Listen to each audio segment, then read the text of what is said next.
करण होता, जाते मिले समाज सब, पावे जपदराज, पावे जपदराज।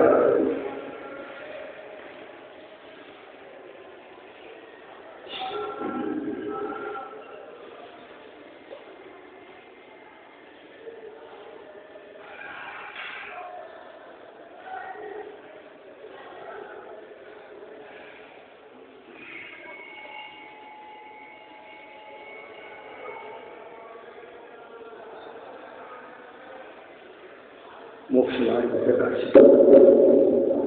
आचार्य पंडित तोडरमणीने लिहिलेला हा ग्रंथ आहे। संवादिकात तू देव तू गुरु तू धर्म का प्रतिषेध, मिथ्या देवा दुख भजे हो वे मिथ्या भाव, रजती नको साचे भजो यह इत देत उपा।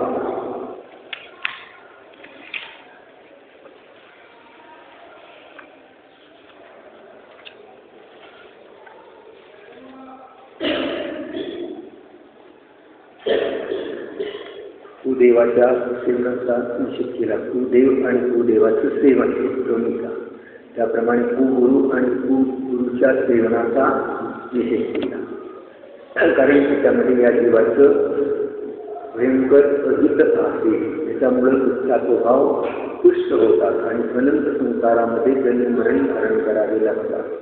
शास्त्रामध्ये जे आधार आलेले आहेत, साक्षी आलेले आहेत याच्या संबंधी त्याचं कथन करत आहे।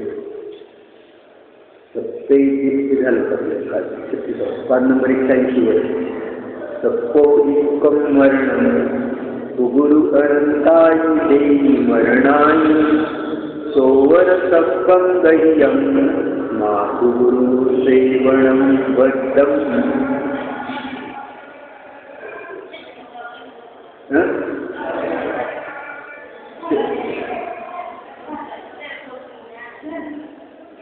झालं ना, नाही झालं का? सत्ते तिष्ठै नासै लोहो नैको विचिन्ति अभ्येहि, जोचैषि गुरु तत्वम आमूढ़ावनैतं दुष्टम। सर्प को देखकर कोई भागे उसे तो लोग कुछ भी नहीं कहते, हाय हाय देखो तो जो कुगुरु सर्प को छोड़ते हैं उसे मूढ़ लोग दुष्ट कहते हैं, बुरा बोलते हैं। कुदेवाला कुगुरूला मिथ्यात्वाला सोडलं ना तर लोक म्हणतात बघा काय मनुष्य आहे त्या ठिकाणी। तर अशा प्रकारे सापापासून घेऊन पळून जातो आहे त्याला काही म्हणत नाही, परंतु कुगुरूपासून जो दूर जातो आहे त्या ठिकाणी तो काय म्हणणार, त्याला वाईट म्हणतात, त्या ठिकाणी वाईट बोलतात त्या ठिकाणी। बघा त्याचं दर्शनाला येत नाही, त्याचं सेवा करायला येत नाही, त्याचं वैयावृत्ती करायला येत नाही, अशा प्रकारे त्याला वाईट बोलतात त्या ठिकाणी। तर त्याला वैयावृत्ती काय आहे, धर्म काय आहे हे माहीत नाही। ज्याला सहा द्रव्य सात तत्व जीव अजीव याचं ज्ञान नाही त्याला धर्माची प्राप्ती होऊ शकत नाही। तो गुरु कसा बनणार? तर गुरु बनण्यासाठी पहिले सहा द्रव्य सात तत्व 9 पदार्थ निमित्त उपादान निश्चय व्यवहार जीव अजीव याचं व्यवस्थित ज्ञान होणं आवश्यक आहे। गौतम स्वामींना पहिला प्रश्न तोच विचारला होता ना, त्रैकाल्यम द्रवशतकम नवपदसहितम जीवशतकाय लेशाय, अनंत विश्व काय आहे, अनंतानंत जीव काय आहे, ते पुद्गल द्रव्य काय आहे, त्या ठिकाणी जीव अजीव काय आहे, हे माहीत झाल्याशिवाय आपला आत्मा कसा समजणार आहे? आत्मा समजणार नाही तो धर्म कसा करणार? त्याला सम्यक दर्शन कसं होणार? धर्माची गोष्टीला सम्यक दर्शन कसं होणार? आणि ज्याला सम्यक दर्शन होणार नाही तर त्या ठिकाणी सम्यक चारित्र्य कसं जाणार? सम्यक दर्शनाशिवाय सम्यक दर्शन होण्यासाठी सहा द्रव्य सात तत्व 9 पदार्थ याचं ज्ञान आवश्यक आहे। जीव अजीवाचं ज्ञान आवश्यक आहे। जीव अजीवाचं जर ज्ञान नसेल, अजीवाला जीव मानत असेल, जीवाच्या क्रियेला अजीवाच्या क्रिया मानत असेल, अजीवाच्या क्रियेला जीवाच्या क्रिया मानत असेल, अजीवाच्या क्रियेला धर्म मानत असेल, शरीराच्या क्रियेने धर्म होतो, समिती गुप्तीनं धर्म होतो, अशा प्रकारे जर मानेल तर जीव अजीवाचं भेद ज्ञान नाही त्या जीवाला, तर सम्यक दर्शन नाही। सम्यक दर्शन नाही चारित्र्य काय केवळ कपडे काढले म्हणजे चारित्र्य प्रगट होतं काय? चारित्र्य तर आत्म्याचा स्वभाव आहे। चारित्र्यम खलु धम्मो, चारित्र्य खरोखर धर्म आहे, पण चारित्र्य काय आहे आणि ते कसं प्रकट होतं? सम्यक दर्शन सम्यक ज्ञान पूर्वकच चारित्र्य प्रकट होतं. असं नाही की चारित्र्य प्रकट होतं मग सम्यक दर्शन सम्यक ज्ञान होतं. सम्यक दर्शन सम्यक ज्ञान पूर्वकच चारित्र्य प्रकट होतं. जरी त्याने आधी चारित्र्य ग्रहण केलं तरी ते मिथ्या चारित्र्य असेल. ते चारित्र्य सम्यक बनण्यासाठी सम्यक दर्शन सम्यक ज्ञानाची प्राप्ती आवश्यक आहे. 6 द्रव्य 7 तत्व 9 पदार्थाचं ज्ञान आवश्यक आहे. जीव अजीवाचं ज्ञान आवश्यक आहे. जीवींची जीवांना असं ज्ञान असतं, ते सम्यक दृष्टी बनतात, पुढच्या भावामध्ये स्वर्गात उत्पन्न होतात. आलं लक्षात?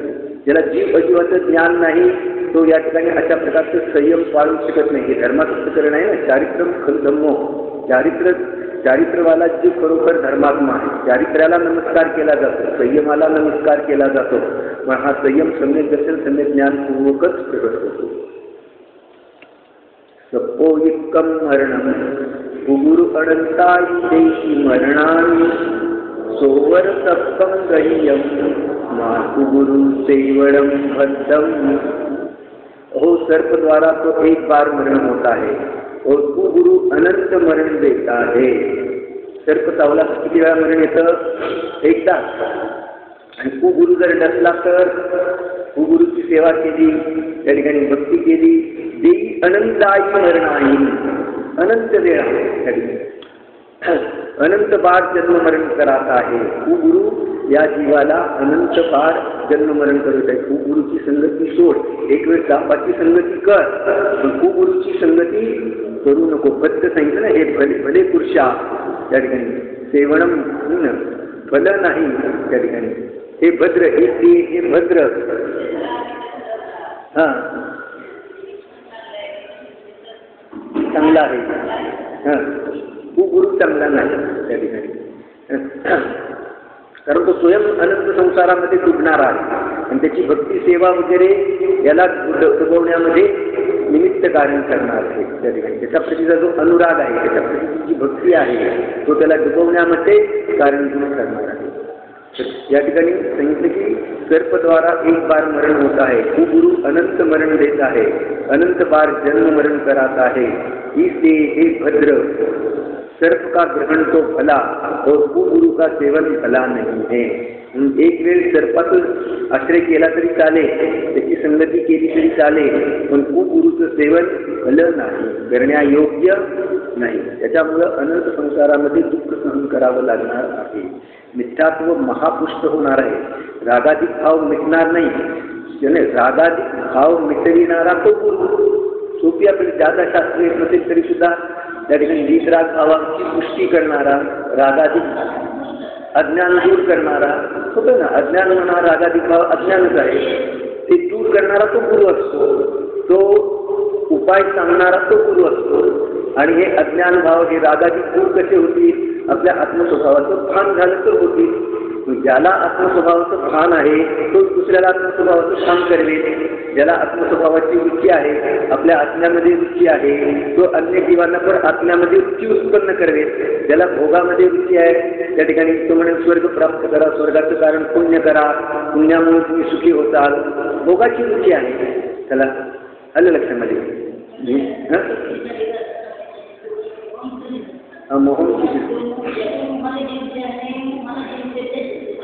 हां बरोबर आहे. कशासाठी?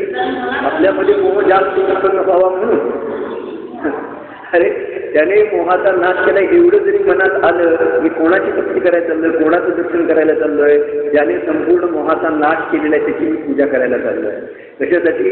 माझा पण मोहाचा नाश होईल. कारण दुःखाचं एकमेव कारण या जगामध्ये मोहच आहे. इतर निर्णय करा. दुःखाचं कारण बाहेर नाही, धनसंपत्ती नाही, शरीर नाही, स्त्री पुत्राधिक दुःखाचं कारण नाही. हा तर समागम पूर्व पुण्य पापाच्या उदयामधला आहे. तू केलेल्या परिणामाचं हे फळ आहे. दुसऱ्याला दूषण देत बसू नको. तू केलेल्या परिणामाचं फळ, ज्याला त्याला आपल्या परिणामाचं फळ भोगावं लागतं त्या ठिकाणी. त्याच्यामुळे मला दुःख आहे, त्याच्यामुळे दुःख आहे, दुसऱ्यामुळे तुला दुःख बिलकुल नाही. तुला दुःख आहे तुझ्या अज्ञान परिणामामुळं, मोहामुळं. तू जर मोहाचा आत्ता त्याग करशील तर आत्ता तू सुखी. संपूर्ण मोहाचा त्याग करशील तर किती सुखी? सिद्ध भगवंता इतका सुखी. मग हे एक किती सोपं आहे. त्याच्यासाठी किती शास्त्राचा अभ्यास करावा लागेल? बस त्या ठिकाणी सगळ्या शास्त्रामध्ये हीच गोष्ट सांगितलेली आहे. हे फक्त अन्य अन्य प्रकाराने सांगितलेलं आहे जीवाची रुची उत्पन्न होण्यासाठी, जीवाला रुची उत्पन्न करण्यासाठी अन्य अन्य शब्दाच्या द्वारे. मी मंदिरात निघालो म्हणजे कशासाठी निघालो? इथं कोण आहे त्यांची मी पूजा करणार आहे, त्याने संपूर्ण मोहभावाचा नाश केलेला आहे, विक्रागता आणि सर्वज्ञता प्रकट केलेली आहे. मला पण मोहभावाचा नाश करायचा आहे, बस म्हणून मी त्यांची पूजा. एवढा एक जरी वाक्य मनामध्ये आलं तरी त्या ठिकाणी त्यांनी केवढी मोठी स्तुती केली जिनेंद्र भगवंताची, निश्चित स्तुती केली. ज्ञानामध्ये हे आलं पाहिजे आपल्या, हे मोहरहित त्या ठिकाणी भगवान आहे.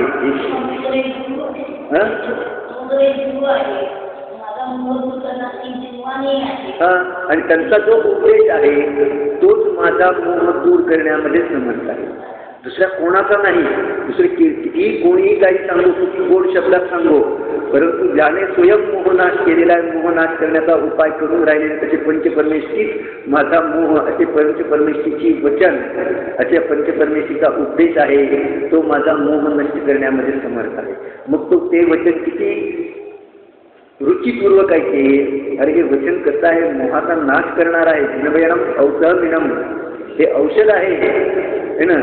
विषय सुह विरेयनम अमित भूयम, हे अमृतभूत आहे. हे त्या ठिकाणी थोडंसं जरी अमृताचं प्राशन करेल तर जन्ममरणाचा अभाव करणार आहे. अमित भूयम जन्मरण वाही हरणम क्षयकरणम सौव दुःखानाम, जन्म मरण व्याधी याचा नाश करणारं औषध जिनवचन आहे. याच्यावर विश्वास आहे की नाही? डॉक्टरच्या औषधावर विश्वास आहे. जन्म मरण व्याधी कोण नष्ट करेल? व्याधी कोण नष्ट करेल? डॉक्टरचं औषध. अरे जिनवयनम औषधमिनम विषय सुहगिरीयनम अमित भूयम जरमरण वाही हरणम, जरा मरण व्याधीचा नाश करणारं आहे विश्वास. क्षयकरणम सर्व दुःखानं, कोणतं दुःख? सर्व. कोणाला कुठलं दुःख असेल, कोणाला कुठलं दुःख असेल, सर्व दुःखाचं क्षय करणारं एकमेव औषधी जिनवचन. तू त्याचं प्राशन कर, सेवन कर, सर्व दुःखापासून तू मुक्त होती. पण विश्वास कर असं हे वचन आहे, अशी जिनेंद्र भगवंताची देशना आहे.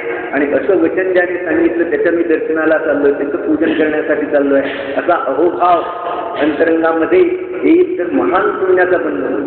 ही निश्चित स्थिती आहे. केवळ मंदिरात आल्याने पुण्यबंध होत नाही, आपल्या परिणामाने पुण्यबंध होतं. आलं, केवळ वैयावृत्ती केल्याने पुण्यबंध होत नाही, आपल्या परिणामाने पुण्यबंध होतो. परिणाम त्या ठिकाणी परिणाम रागद्वेषाचे असतील, परिणाम इच्छासूचे असतील, बस शब्द त्या ठिकाणी शास्त्र वगैरे ऐकलं वाचलं, पण अंतरंगामध्ये सगळ्याची मैत्रीभाव, माध्यस्थता, करुणाभाव, दयाभाव, आपल्या आत्म्याप्रती करुणाभाव नाही, दयाभाव नाही.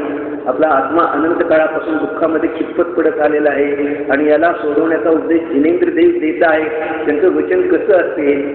जन्ममरणातून सोडवण्यासाठी तुला या ठिकाणी जिनेंद्र भगवान भेटले, पण त्याच्याप्रती तुला विश्वास नाही, अहोभाव नाही, आणि बाहेरच्या पद पदार्थाप्रती तुला अहोभाव आहे, महिमा आहे, कसा संसार निघणार?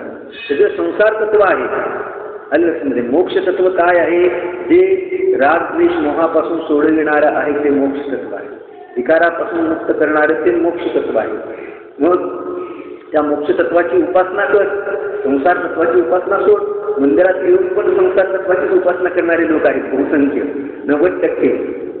मंदिरात येऊन संसार तत्व माहीत नाही ना, मंदिरात येतात पण संसार तत्वाची उपासना करतात. तर मोक्ष तत्वाची उपासना करेल तर दुःखातून मुक्त होईल. दुःखातून मुक्त होण्यासाठी मोक्ष तत्वाची उपासना, पुनर् निर्जरा तत्वाची उपासना करणं आवश्यक आहे. आश्रव बंध तत्वाची उपासना करेल आणि संसारातून मुक्त होईल कसं शक्य आहे? संसाराचं कारण आश्रव बंध आहे आणि त्याची उपासना करतो या ठिकाणी आणि म्हणतो की या ठिकाणी दुःखातून मुक्त होईल कसं शक्य आहे? तुला दुःखातून मुक्त व्हायचं असेल तर संवर निर्जरा हे मोक्षाचं कारण आहे. म्हणून संवर निर्जरा तत्वाची उपासना कर, मोक्ष तत्वाचं यथार्थ स्वरूप जाण आणि त्याची उपासना कर, त्याची सेवा कर. त्याला उपासना करणं म्हणजे काय करणं? तांदूळ आणून, बदाम आणून, खोबरं, लवंग आणून चढविणं म्हणजे उपासना. अरे फिरंगी जीव अशी उपासना करत नाही तरी सुद्धा ते उपासना कशी करतात? उपासना करणं म्हणजे जाणणं, आपल्या ज्ञानामध्ये त्याचं स्वरूप जाणणं म्हणजे मोक्ष तत्वाची उपासना. इतकं ज्ञान तुला मिळालं, फिरिंगच्यापेक्षा अधिक मिळालं की नाही? मग ज्ञानाने उपासना होती की शरीराच्या क्रियेने उपासना होती? वास्तविक उपासना ज्ञानाने होते.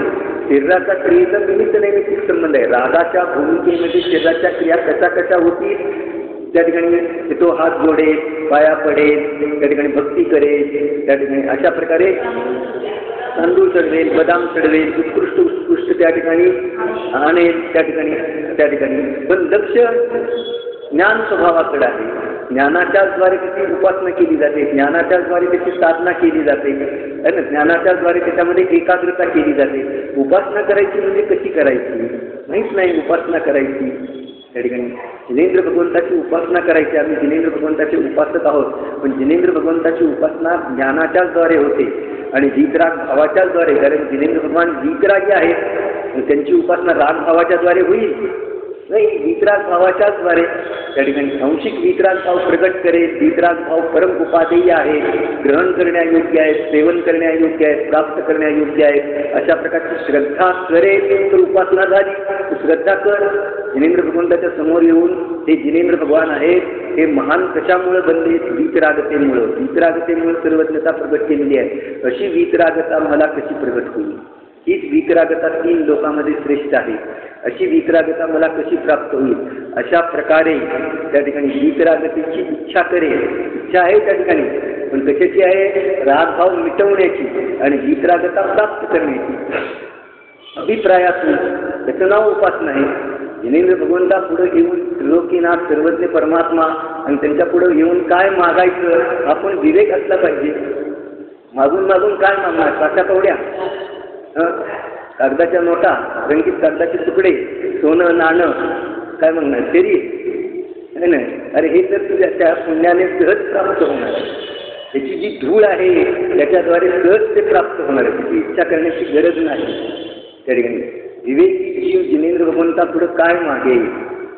दुःखक हो, कुम्मक हो, गोविला हो, सुगई गमनम, समाही मरणम, जिनगुण संपत्ती हो मध्यम. म्हणतो ना त्या ठिकाणी, दुःखक हो, कुम्मक हो, बोधीला हो, सुगई गमनम, समाही मरणम, जिनगुण संपत्ती हो मध्यम. मला बाकी काही पण नको आहे. मागायला पण विवेक पाहिजे. आला आणि काय मागत बसला? आले नाही, आम्ही काही मागत नाही, पण अंतरंगातून अभिप्रायातून आहे ना. अभिप्राय बदलला पाहिजे. मला काही नको आहे, मला एक शुद्ध आत्मा पाहिजे, ज्ञानानंद स्वभावी आत्मा, त्याला आपण प्राप्त केलेले आहेत आणि अनंत सुखी बनलेले आहात. मी पण अशा आत्म्याला प्राप्त करेल, अशा आत्म्याचं अनुभवन करेल, तर मी पण आपल्याकरता अनंत सुखी बनेल. एकच माझं ध्येय आहे. अशा प्रकारे त्या ठिकाणी अंतरंगामध्ये ज्ञानाच्या द्वारे चिंतवन करेल. ही जिनेंद्र भगवंताची उपासना आहे, ही सेवा आहे. याच पद्धतीनं मुनींची उपासना केली जाते. जिनवाणीची पण उपासना याच पद्धतीनं केली जाते. चालेल. तर असा जे मार्ग सांगणारे आहे, आत्महिताचा मार्ग सांगणारे, ज्यांना आत्महित कळलेलं आहे, आलं लक्षामध्ये, तो सम्यक दृष्टी बनतो. ज्याला आत्महित कळलं, आपल्या आत्म्याचं हित कशामध्ये आहे, तो सम्यक दृष्टी. बस अज्ञानची एका सोप्या शब्दामध्ये, ज्याला आपलं हित कशात आहे कळलं नाही, तो मिथ्या दृष्टी. धन कमवण्यामध्ये, घर बांधण्यामध्ये, त्या ठिकाणी विषयभोगाची साधन सामग्री गोळा करण्यामध्ये, अनुकूल साधन सामग्री गोळा करण्यामध्ये माझं हित आहे, अशी ज्याची मान्यता आहे तो मिथ्या दृष्टी आहे. मीरा म्हणजे प्युअर आहे ना, प्युअर मिथ्या दृष्टी. बाहेरची साधन सामग्री मी गोळा करेन, धनसंपत्ती गोळा करेन आणि मी सुखी बनेन, तो शुद्ध मिथ्या दृष्टी आहे. कसा? शुद्ध मिथ्या दृष्टीचं पण कथन आहे ना जिनवाणीमध्ये. आणि शुद्ध सम्यक दृष्टी कोण? त्या ठिकाणी मी जर माझ्या आत्म्याचं भान करेन, माझ्या आत्म्याचं हित कशात आहे हे जाणेन, तर मी शुद्ध सम्यक दृष्टी. माझं हित कशात आहे?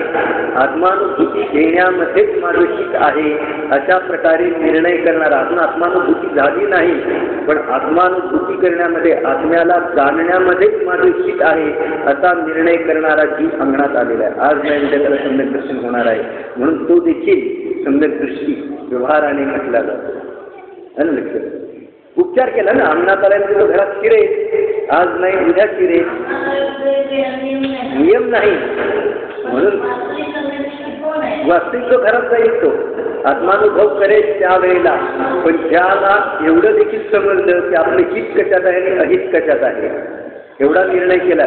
सगळ्यामध्ये आलं नाही का?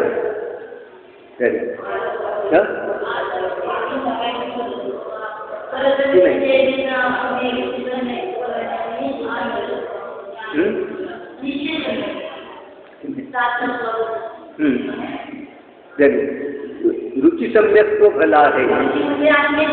हा, मग तेच सांगितलं ना, रुची बरोबर आहे की. म्हणजे निश्चय सम्यक असणार, ज्याला रुची लागलेली आहे आत्मस्वभावाची अलग लक्षामध्ये, त्याला व्यवहाराने उच्चार केला त्याच्यावर. त्या ठिकाणी रुची म्हणजे जोपर्यंत श्रद्धा होत नाही तोपर्यंत सम्यक दर्शन नाही. अंगणात येऊन हा जीव अनंत वेळा बाहेर करत रस्त्याला निघून गेला त्या ठिकाणी, घरात शिरल्याशिवाय.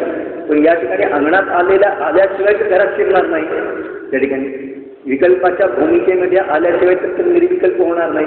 पण विकल्पाच्या भूमिकेमध्ये सात तत्वाच्या विकल्पाच्या भूमिकेमध्ये अलग लक्षामध्ये हा विकल्प आहे. अज्ञानीच्या विकल्पाला मिथ्यात्व समजतो. विकल्प हा बरोबर आहे की कर्णानुयोगाप्रमाणे चारी अनुयोग आहे. हा बरोबर आहे. कर्णानुयोगाप्रमाणे त्या ठिकाणी जो त्याला प्राप्त झालाय करण लब्धीला तो निश्चय सम्यक दृष्टी, वास्तविक सम्यक दृष्टी. प्रवचनकारामध्ये द्रव्यानुयोगाप्रमाणे पण असं आहे. त्या ठिकाणी प्रथमानुयोग चरणानुयोगाप्रमाणे काय म्हटलं जातं त्या ठिकाणी वास्तविक असा आहे. मी काय सांगतोय, वास्तविक असा आहे, वास्तविक असा आहे त्या ठिकाणी, वास्तविक असा आहे. परंतु जो विकल्पाच्या भूमिकेमध्ये आलेले बाकीचे विकल्प ज्याने सोडून दिलेले आणि सात तत्वाचा विकल्प करतो आहे, तर ते विकल्प मिथ्या नाही. विकल्प रागभाव आहे. त्या रागभावाला धर्म मानणारा मिथ्या दृष्टी आहे. विकल्प करणारा मिथ्या दृष्टी नाही. विकल्प आहे तो रागभाव आहे. असे विकल्प त्या भूमिकेमध्ये त्याला येतात आणि असे विकल्प त्याला यायला लागलेले आहेत म्हणजे तो सम्यक्त्वाच्या जवळ चाललेला आहे. हे त्याचं सूचक आहे.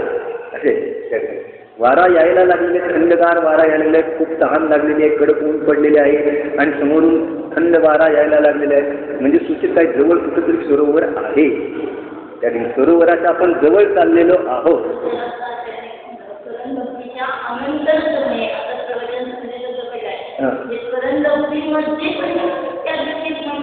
ठीक आहे, त्याचा निषेध कुठं आहे? मी सांगितलं वास्तविक असंच आहे. त्या ठिकाणी ती करण लब्धी पार करून आत्मानुभव करेल तरच सम्यक दृष्टी आहे. या ठिकाणी त्याचा प्रयत्न करण्यासाठी काय करायचं ते सांगितलं आहे. या ठिकाणी हे तर आहेच ना त्या ठिकाणी, त्याशिवाय सम्यक वास्तविक असं आहे.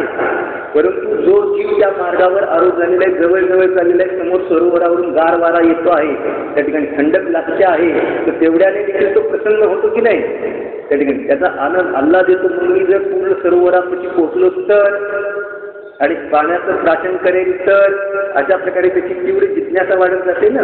त्या ठिकाणी ही लहर येते आहे. तर या ठिकाणी मी सात तत्वाचा विकल्प करतो आहे, स्वर्गप्रकारचे सगळे विकल्प सुटून गेलेले आहेत, तर मला अशी एक लहर येते आहे आनंदाची. मला याच्याशिवाय दुसरं काही प्रिय वाटत नाही, मला काही रुचकर वाटत नाही. तर या ठिकाणी जवळ आलेलं आपण सम्यक दर्शन रूपी सरोवराच्या असं ते सूचक आहे.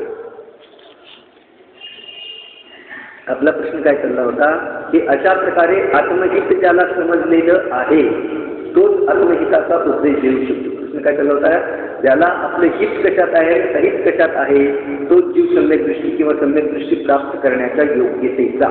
ज्याला आत्महित कळलं नाही अजून, किती वय झालं तरी आत्महित कळलेलं नसतं. 50-60 वर्ष झाली तरी आत्म्याचं हित कशात आहे माहीत नाही. बस दुकानदारी करणं, पैसे कमवणं याच्यातच आपले हित, आपल्या गृहदारस्थी करणं याच्यातच आपले हित मानून बसलेले असतात त्या ठिकाणी. तर सम्यक दर्शन कसं होणार?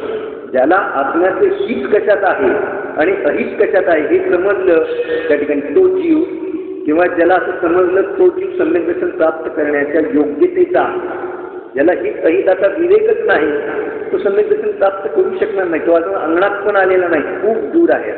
हित अहिताचा निर्णय नसलेला जीव खूप दूर आहे. तर अशा प्रकारे हित अहिताचा विवेक प्रगट करून येणारे गुरु असतात. आपलं हित कशात आहे हे सांगणारे त्या ठिकाणी, आणि अहित कशात आहे हे जे आपल्याला दाखवतील, कारण मोक्ष मार्गामध्ये ते गुरु आहे. गुरु कशामध्ये आहे?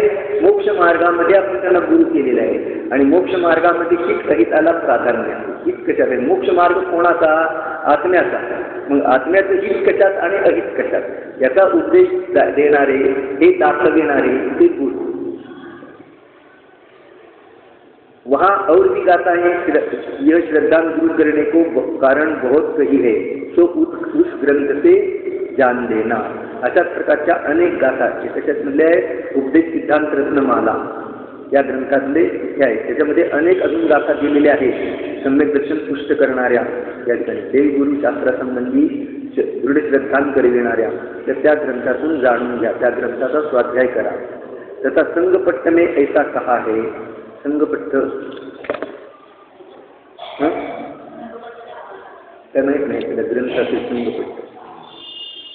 क्षामाकिल गोपीरंक शिशुक प्रवृज्य चैत्यैक्वची कृत्वा किंचन पक्षमक्षकल प्राप्तस्तदाचार्यकं चित्रं दैत्यगृहे गृह्यति जे गच्छे कुटुम्बीयति स्वं चक्रीयति बालिक्रीयति बुधान विश्वस्वराकीयति.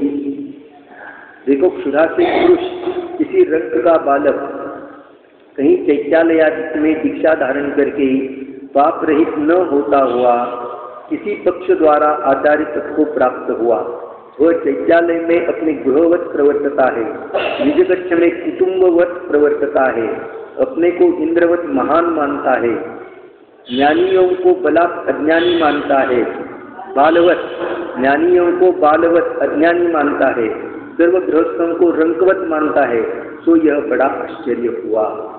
या ठिकाणी एखादा त्या ठिकाणी रंक बालक, त्या ठिकाणी दरिद्री म्हणजे ज्ञान नाही यथार्थ, चैत्यालयामध्ये दीक्षा धारण करून पापरहित न होता आचार्य पदाला प्राप्त झाला आणि त्यामध्ये चैत्यालयामध्ये तो आपलं घर आहे असं समजून प्रवर्तन करतो. त्या ठिकाणी जे आपले संघातील लोक आहेत त्यांना आपल्या कुटुंबाप्रमाणे प्रवर्तन करतो, त्यांच्यामध्ये आपल्याला इंद्राप्रमाणे समजतो, ज्ञानी जीवांना बालवत अज्ञानी समजतो आणि गृहस्थांना रंकवत समजतो. हे सगळं मोठं अन्याय आहे.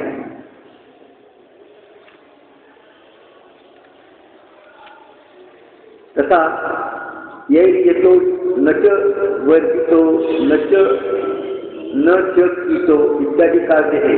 उसका अर्थ ऐसा है कि जिनसे जन्म नहीं हुआ है, बढ़ा नहीं है, मोल नहीं लिया है, देनदार नहीं हुआ है, इत्यादि कोई प्रकार का संबंध नहीं है और गृहस्थों को वृषभवत आखते हैं, जबरदस्ती दानादिक लेते हैं, सो हाय हाय यह जगत. श्वेतांबर दिले का तिथं?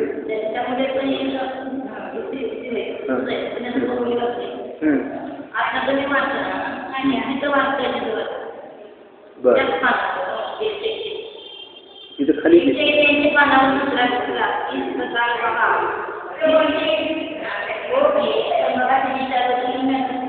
हाँ, यहाँ कोई कहता है यह तो श्वेतांबर विरचित उपदेश है, उसकी साक्षी किस लिए देते हो? जैसे नीचा पुरुष जिसका निषेध करे उसका उत्तम पुरुष के द्वारा सहज ही निषेध हुआ, उसी प्रकार जिनके वस्त्रादिक उपकरण कहे वे जिसका निषेध करे तब दिगंबर धर्म में तो ऐसी विपरीतता का सहज ही निषेध हुआ. हे श्वेतांबर याच्यातले आहे. त्या ठिकाणी हां, श्वेतांबरामध्ये तर अधिक स्वैराचार आहे. त्यांच्या ह्याच्यामध्ये जर असा निषेध केलेला आहे तर मग आपल्यामध्ये जसं या ठिकाणी आपण महाभारताचा वगैरे दृष्टांत देतो ना, रात्री भोजन वगैरे करणं, कंदमुळं सेवन करणं वगैरे, 4 नरकाचे द्वार आहेत. त्याच्यात सांगितलंय, महाभारतात सांगितलंय चातुर्मासे तु संप्राप्ते रात्री भोजन करोति या सत्य शुद्धीर्ण विधेत चंद्रायण सतैरती. महाभारतात सांगितलंय. महाभारतात तुम्ही कशाला दृष्टांत देता इथं म्हणताल? जैन शास्त्राने और तिथे अन्य लोकांमध्ये देखील रात्री भोजनाचा वगैरे निषेध केलेला आहे. तिथे जैन धर्मामध्ये त्याच्यापेक्षा किती उच्च उपदेश आहे. जसं इथे श्वेतांबराचं दिलं, त्या ठिकाणी तुम्ही श्वेतांबराचं कशाला सांगता असं कोणी म्हणेल तर इथे या ठिकाणी श्वेतांबरचं स्वैराचार्य आहे आणि त्यांच्या ग्रंथात देखील याचा निषेध केलेला आहे. तर मग दिगंबरामध्ये तर त्याच्यापेक्षा किती उत्कृष्ट उपदेश असेल. आणि या ठिकाणी हे दिलं नाही, या ठिकाणी की ज्याचा कोणाशी संबंध नाही, ज्याने कोणाला जन्म दिलेला नाही, काही लेनदार नाही, काही देणं घेणं नाही ज्याच्याशी, त्या ठिकाणी अशा गृहस्थांना ऋषभवत असते है, जबरदस्ती दानाधिक लेते है, सो हाय हाय यह जगत राजा से रहित है, कोई न्याय पूछने वाला नहीं है. अशा प्रकारचं सागर धर्मामृतमध्ये पण आलेलं आहे त्या ठिकाणी, की त्या ठिकाणी गृहस्थांना ते बैलाप्रमाणे हाकतात, सगळी कामं वगैरे करून घेतात. अशा प्रकारे सागर धर्मामृतमध्ये, अंगार धर्मामृत आणि सागर धर्मामृत, सागर अंगार धर्मामृतमध्ये आलेलं आहे. अंगार धर्मामृतमध्ये त्या ठिकाणी दानाधिक वगैरे जबरदस्तीनं घेतात.